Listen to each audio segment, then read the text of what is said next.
My name is Spencer Drate, and right to my side is my design glue partner, who is named Judith Salavetz. We've been together for a long time, and we've done a lot of major album design and 45 packaging for major artists, and our work is in the MoMA, AIGA, and Rock and Roll Hall of Fame collection, which is a great honor. We're also mentioned in the Anthony DeCurtis Lou Reed A Life book, which is out because we designed for Lou and the Velvet Underground. And right now we're in the Velvet Underground show, which is in New York, called the Velvet Underground Experience at 718 Broadway, going on till December 30th. Some of our Velvet Underground pieces in it. And I guess we'll start in with our work, you know, because I think people want to know about Lou and VU, and a big thing right now. The first thing we worked on was the New York album, and that was a collaboration with Sylvia Reed. That's how we all got together here. Waring Abbott called me up, and he put us together with Sylvia and Lou, and Sylvia really designed all the packaging we're talking about with us, and was a very big creative force. The New York album, it's a very interesting story. Waring Abbott did the photographs. It was composited on the front cover, and it comes from an old, I believe, 1930s photograph. Yes. Yeah, and around the Depression. May I look at this as you talk about it? Yeah. It's it was a photograph taken. The photographer from the 30s is unknown, but it was taken. These men were standing in line or in an alley. Or I thought they were waiting to. No, they're in an alley. Yeah, I know. Oh, it's like it was called a group of men in an alley, something like that. It was but it's during the Depression, so they were kind of derelict looking. Yeah, so that's where it starts, and Lou liked the picture, and that's where he formulates this idea of dressing up in different ways and compositing it together, similar to the photograph. Reproducing the photograph, only each person was Lou.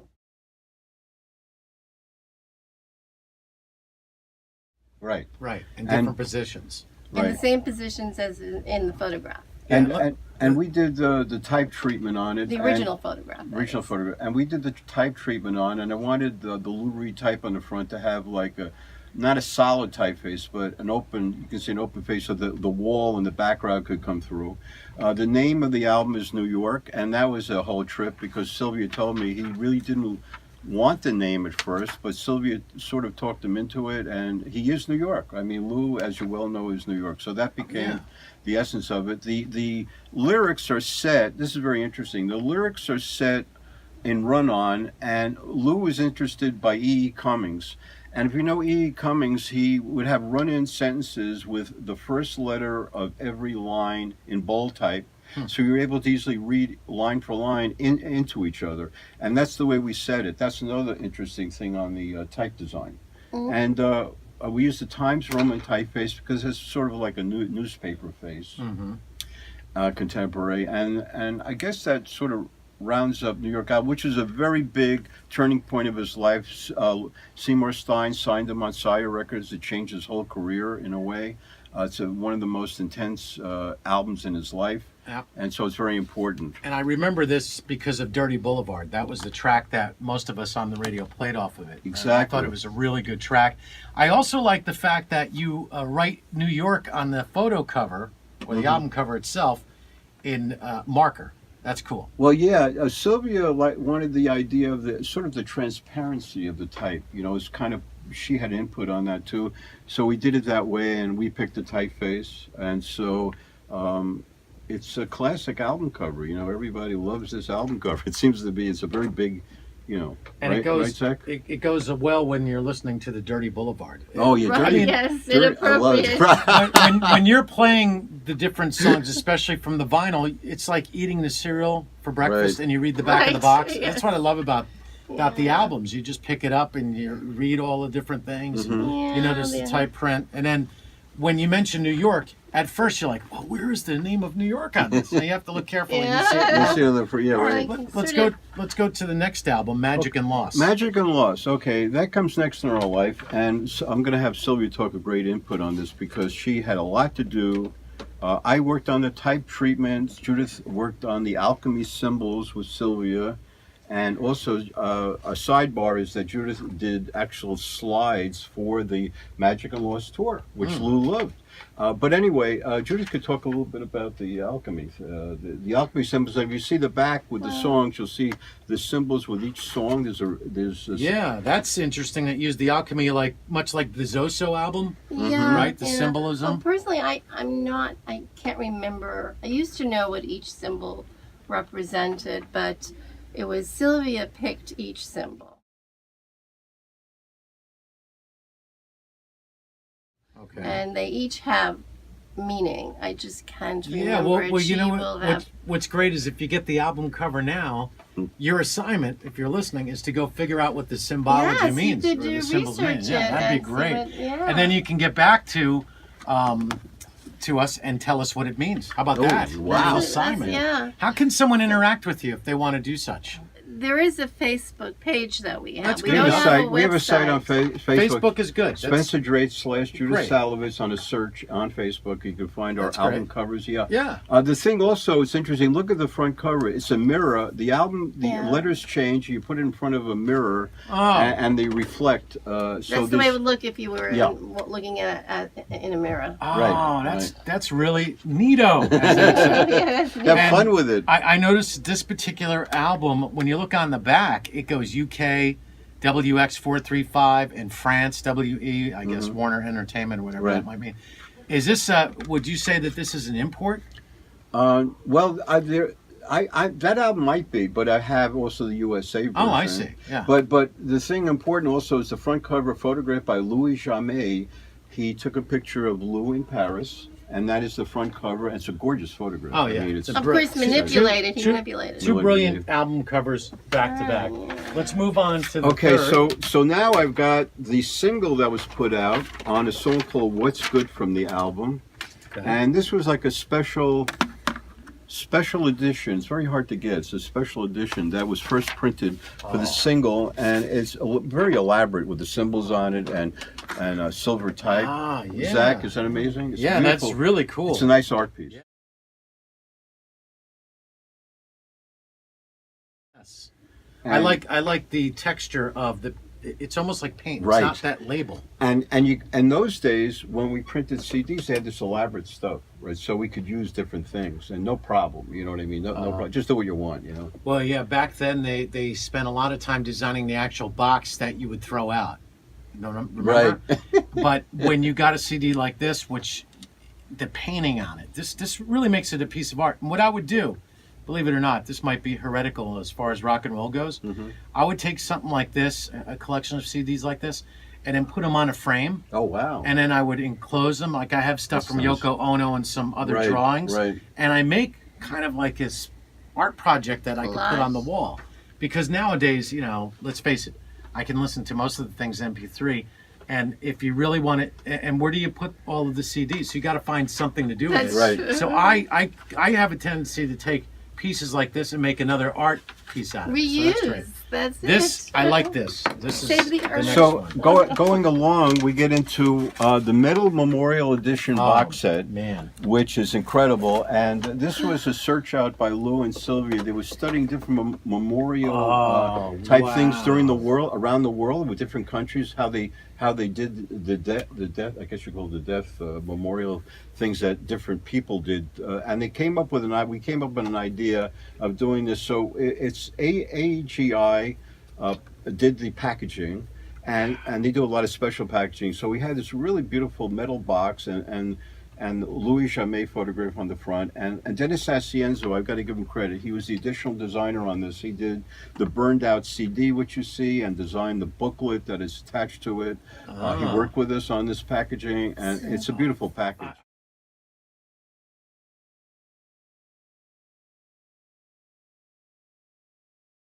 I think I got the code here. For Dorito, the symbol is the spirit. Does that make sense? Yep. Oh. it's What's in good is the thesis. So let's go over some lyrics on this in the insert, which is great because usually a CD does not come with this type of an elaborate Right. setup. That's This exactly is right. metal in case you're listening. Yeah. Once again, the CD itself has paint. It's not just a regular label, and it's got kind of cracks in it to give it that old world feel.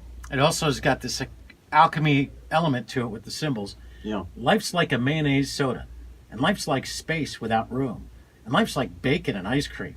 That's what life's like without you. Oh yeah, well, hey, you got to have bacon. If you're without bacon, you're not going to be happy, right? Life's like forever becoming, but life's forever dealing in hurt. Now, life's like death without living.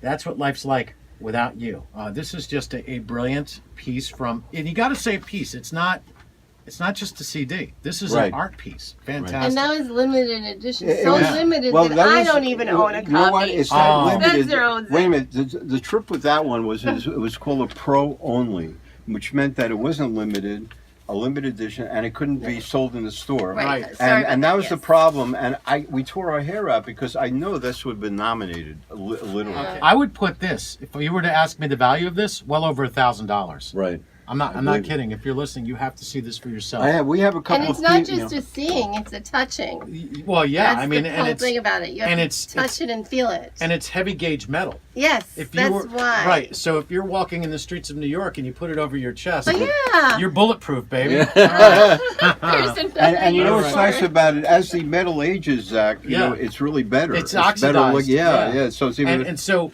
because of the oxidation, you have a little bit more temperance in it. Does that make sense? Yep. It's like stronger. Okay. So the next thing we're going to talk about after that was we did a book cover which Anthony DeCurtis loved in his book Lou Reed a Life, and we worked on that, and it was for a book called Between Thought and Expression: The Lyrics of Lou Reed. So, and the book cover won a lot of book design awards, and it's an amazing cover. Matt Mulharen did the front cover. And we did the type treatment, and I sort of added that lamination hit on the type, and it's really made the cover. Well, we chose the colors. And we chose the color gold and the black. Yeah. So it We was made, like, Oh, here it is. Instead Yeah. of just a simple photograph, the photograph we Oh, wow. thought we wanted it to be really special, not just a plain. Where did you take photograph. this photo? Do you well, remember? Matt Mulharen took the photo. I don't know where he took it. So it was Matt who really, did the photo, but I don't know where he shot it, Well, on this particular one, Lou he's really, it's like somberly Profile. analytical. Yeah. Somberly analytical Good- is the way good I would point. say it. Very good Somberly point. Which analytical. is so appropriate for the book.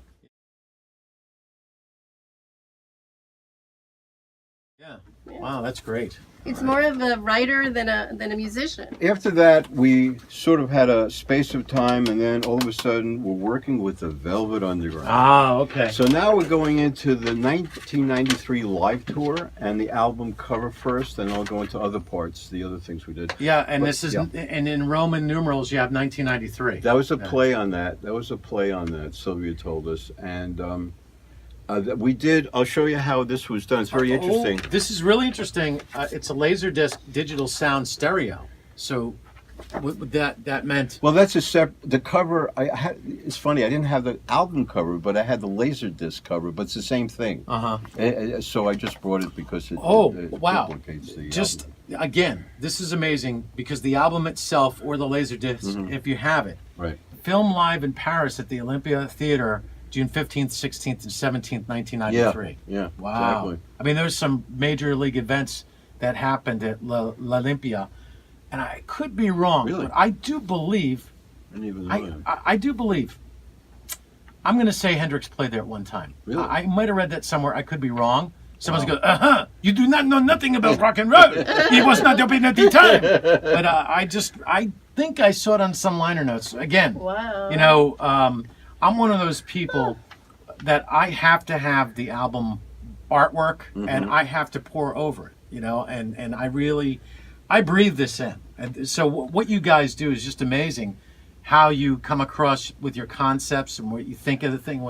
For instance, the metal or the photo. Well, the thing that's interesting is, let me tell you the story. So Sylvia brought up the concept of the factory, and the bathroom had foil in the bathroom. See? Fully. That's amazing. And so we said, wait a minute, hold it. Now we got a new image for the metallic banana this time. It's not the normal Andy Warhol painting you've seen 40,000 times. Now we're going to change it into, and it has a reason. It has a reason because of the foil and what that meant to the factory. So there's a tie-in, immediate tie-in. Well, what's the fabric here? The blue fabric. Okay, so then That's supposed to be velvet. so the velvet. okay. So, Velvet. so I we see. composed it with. You can see here. There's a.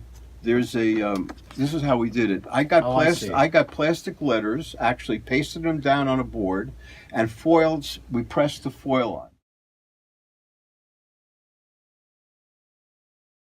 Then the banana was done in a clay model, three-dimensional model by a No, student, we pressed and burnished the foil. Well, and we burnished the right, Judith, exactly. We burnished the foil on the banana. Those pieces go together with. Wait, you left something out, Spencer. No, the background. No, is, you is left the something velvet. out about the banana. So the banana, we actually hired an SVA, Oh, yeah, clay banana, right. an School of Visual Arts student Right. to reproduce the banana in clay. So you All can right. press So it that- three-dimensional. So that way we had this clay, Right. three-dimensional Andy Warhol banana, and What then I happened- burnished. I put the foil over. We burnished the letters and banana. What was happened burnished. to the banana? Where is it? That's a good question. I don't know. We It's don't gone. know It's where gone. the banana You know what? is. I wouldn't be surprised knowing the way he is. Jimmy Page has it somewhere. Right. Because this guy is great with his catalog. Now, Oh, I wish I knew where the I like the idea how you. What did you do to get the letters? Well, the Did you go to letters. an I art We went got to, the- no, let me There- tell the you know, story. he I got- went to a store. I went to a letters store that had plastic letters. There's Literally. actually It's a letters. And they sign actually store. letters. And I No. told. Wait a minute. It's It's a very sign important. store. Yeah. We used Adobe Garamond typeface, ITC Adobe Garamond, and fortunately they had a Adobe Garamond type. So I immediately bought that. Wow. Right, pasted, lettered it out. I was very good at lettering and pasting down, very precise, and that's how it comes. Now, the other thing is the other piece to it is this background velvet, which strips in. So all these pieces strip together. Yeah, they're But- layered effect. yeah, the oh, la- and I right. see the velvet now. Okay. Yeah, so it's like this really intricate. But what makes it interesting is that this is mostly traditional. The only usage of computer is the usage of the light. When they shot, the photographer had to shoot the foil. It's very hard, Right. to see things. 'Cause he it would had a the photo reflection. retouch. Yeah, Exactly. yeah, yeah. So he had a photo retouch. So other than that, it's really traditionally done, which is very interesting. You know what you could do? If you look at the foil right above the letter T, you Yeah. could say that you put a face-like figure on purpose in there. Look at Where are we looking? right above the T. You have a face-like figure. Oh yeah. Oh wow, Right. that's Isn't interesting. that cool? That just was So- happened. And the foil too. By the way, this foil was the heaviest of the heaviest of the, heavy heaviest gauge, foil that yeah, you the ones could that buy. doesn't rip easy. Now, this Yeah. is great Exactly. because you see, it's an example of how you can look at art over and over again, and see something completely different Oh, yeah. every time. But the other part of it, the next piece we did, I don't have, is the poster, and that won major awards. It's the composite of all these things into a vertical poster, and I think Pat's going to put an image on a video on that. Oh, that's great. But that is Sorry. gorgeous. The poster is unbelievable. It won a lot of awards. Billboard's Best Poster of the Year. It's an outrageous piece.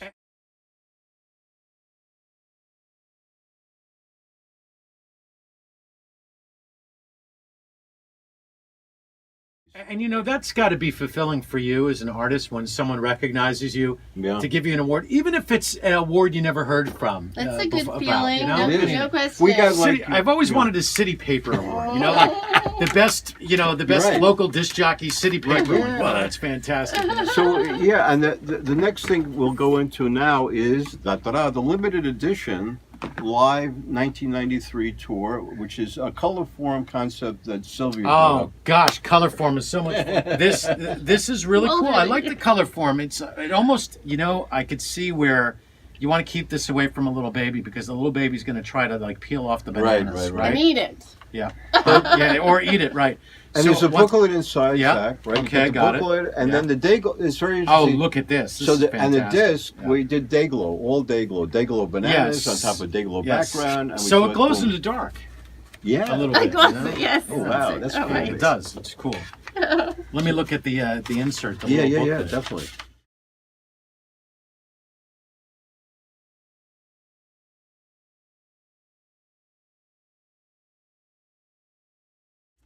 Wow. We carry over everything. The foil is really the big thing. So that's carried over into all the parts. You know, it's Yeah. like And I would say that if you got this in pristine condition, not that I'm like an expert on valuation, right. but you're talking this particular. If it was never unwrapped at all, Right. $500 easy, Wow. easily, because it's not just an album cover. It's not just a CD case. It's a work of piece art. Right. And Exactly. I got to tell you, AGI, I got to give them credit. They packaged that along with the metal box, and they did an incredible job. We didn't expect that they could do a line of bananas in different rows, too, Zach. Well, I mean, that's a whole other thing. And then, just kidding around. Just kidding around. and so we'll end this wonderful, wonderful interview with the Velvet Underground box set. And Sylvia, myself, Judith, and a company called Smayvision combined to do this box set, which has a peel of banana on the front cover. Let me Yeah, just let- digest let- You want to go through this. it? Yeah, this is Yeah, go so through it. much This is fun. fantastic. And again, it's almost like sticker-like, so it kind of Right. Yeah, It peels off. Yeah, yeah. It's fun. It's like how they practically got almost that color form kind of feel to it on the banana. Right. So it's a white box with black lettering, a yellow banana with the Andy Warhol signature on the front cover. It has the quintessential photo booklet or the insert that comes along with it. Once again, the artwork and I guess the story about what you'll find on the collection, various photos of the artists, including Lou Reed. It goes back to looks like 1965. Am I right? 25. All right. It's got all the stuff in there. It's all the stuff. It's So got this all is the this is the complete works. You're right. It's like the complete Velvet. Oh, wow. And this one keeps on selling, and you'll notice that the CD boxes are the front covers of the master master Yeah, box. he hasn't gone to that yet. yes, Oh, yeah, you yes. haven't got to Okay, that all yet. right. Go ahead, So Judith.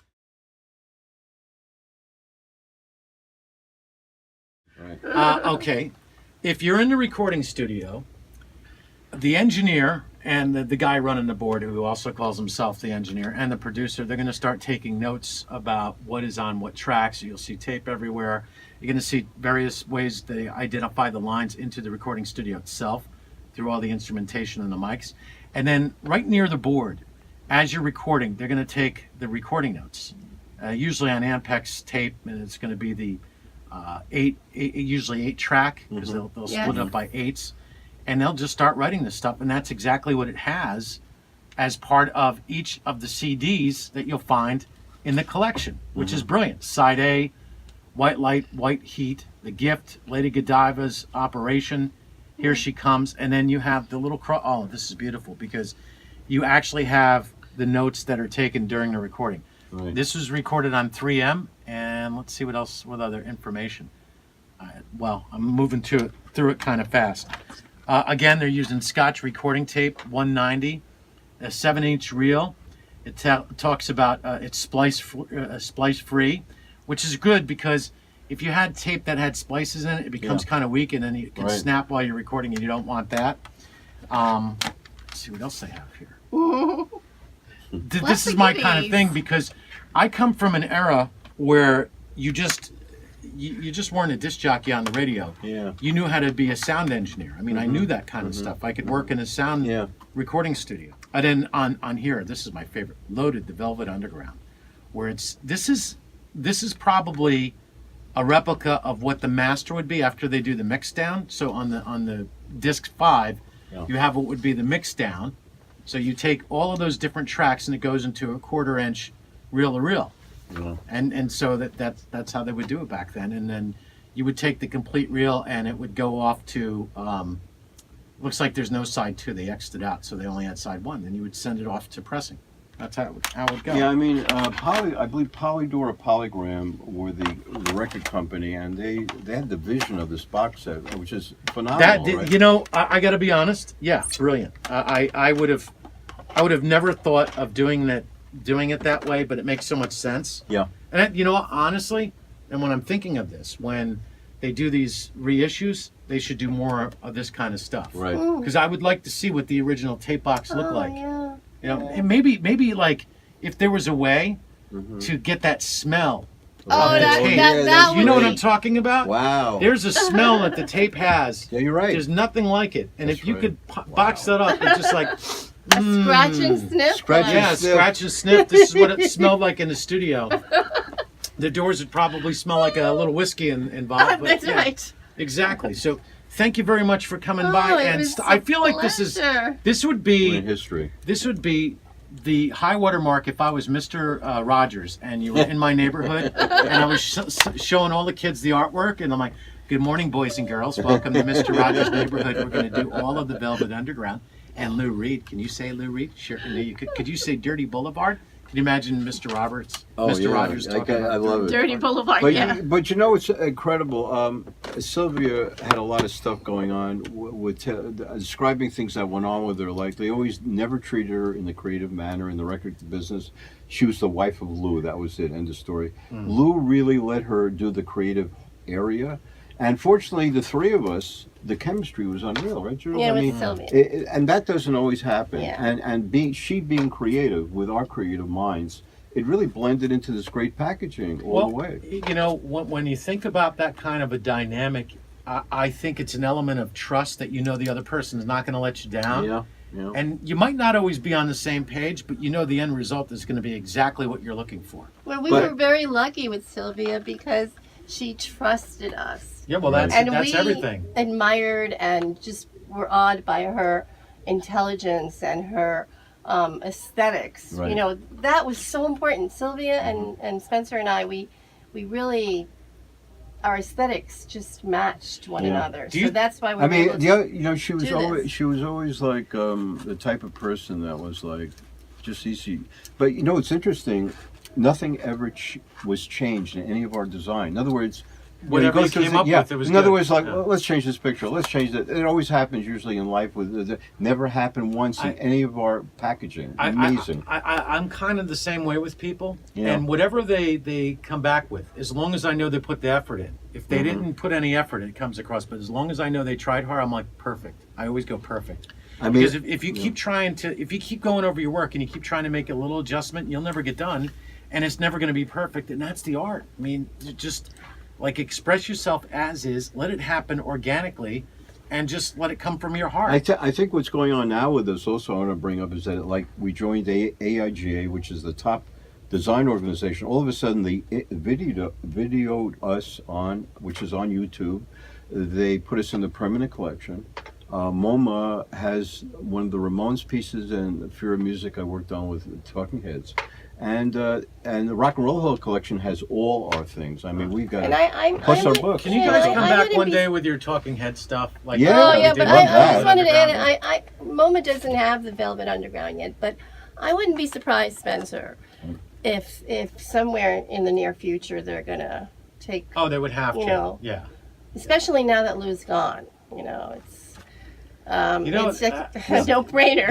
That's sort of the bummer of all of this when you're looking at it and like, oh, he's no longer here, or David Bowie's no longer here, or Tom Petty's no longer here. Yeah, hard to believe. You know, Anthony DeCurtis, when I saw him at his event at the Velvet Underground the other night, he said that, you know, normally if Lou was living, I couldn't do this. I mean, I couldn't do this book, you know. But he said, you know, and by the way, he was one of the few people that Lou let into his life as an interviewer, which you know he had a problem with. Well, I don't blame him. And he said, you know, but he had to do this book. See, he had to do. And by the way, the book, repeating again, it's called Lou Reed: A Life, published by St. Martin's Press. This is a very pure written book, right? Pure and factual. No book. The other books out there's a lot of Lou Reed other bio books. They're really trash. This is so pure, and he's a great writer. You know, he did the Clive Davis. Well, why don't book you send them my way? I'll ask him. Talk to him about this. You know what? He'll do that. Oh yeah, definitely. I'll send him Zach. Yeah. Besides all of that, I got to bring up one more thing though. Judith and I, this is very big. I figured we're going to be in a movie called Boy Howdy: The Story of Cream Magazine. Oh wow! By Scott Crawford, coming out next year, and we're interviewed with. It's a laundry list from Alice Cooper to Paul Stanley to Michael Stipe, and it's going to be an incredible movie. Scott Crawford's an amazing filmmaker. What I think they should do is have the Scott Meany character in the thing on the radio, and I play Scott Meany. Oh, it sounds like it. Who else? I mean, so. I would be the best at it, right? You would. I love you it. totally would. Best I was of friends. brought up on it, Yep, okay. We're going to play this one for you right now. Rolling the Stones. Man. Yeah, that's He was always an interesting fellow. I used to listen to him on the radio all the time. Scotzo. Yeah, Scotzo on the Scotzo. radio from Everybody Scotland listens. Yard. Everybody Scott listened to Mooney. him, and we were on Cousin Brucey's show with our 45 book. Oh, yes, Cousin Bruce there's is the other another one. one. You know? But what I liked about Scott when he would tell some stories and they were out of nowhere, non sequitur. Yeah, well, one time at school we took all the furniture and we piled up in the middle, and we set it on fire and had a bonfire right there in the classroom. Earth, Wind, and Fire, WNEWFM, New York. Wow. Or this is another one. One time I'm listening to him. I remember exactly where I was. This is great. I'm on right where now the Fox building is. This Yeah. is in the 80s, I think. And I'm sitting there on that 47th, I think it is, heading towards the west. I'm right there, and there is thunderclouds coming in. It's like boom, boom, boom. And we were having some sort of drought. So Scott gets on the radio. All right, NEW weather. We're going to get it this time, and we're going to get it good. Boomers all over the place. Of course, that doesn't mean that the drought is going to finish anytime soon, because the problem is the boomers are happening here, but where the boomers need to be happening, they're not happening. NEWF, and he goes into some song. Something. And I'm looking at the radio going, what What the the hell hell is was- that? And then later on, when I would That's end up funny. working with him, I would talk to him about this. I'm like, what were you doing? He goes, I don't know. I was just making it up as I go along, same like you do. And that's the magic of Scott. He was able to take these like little things and make them into something. Or Right. he just knew when to shut up.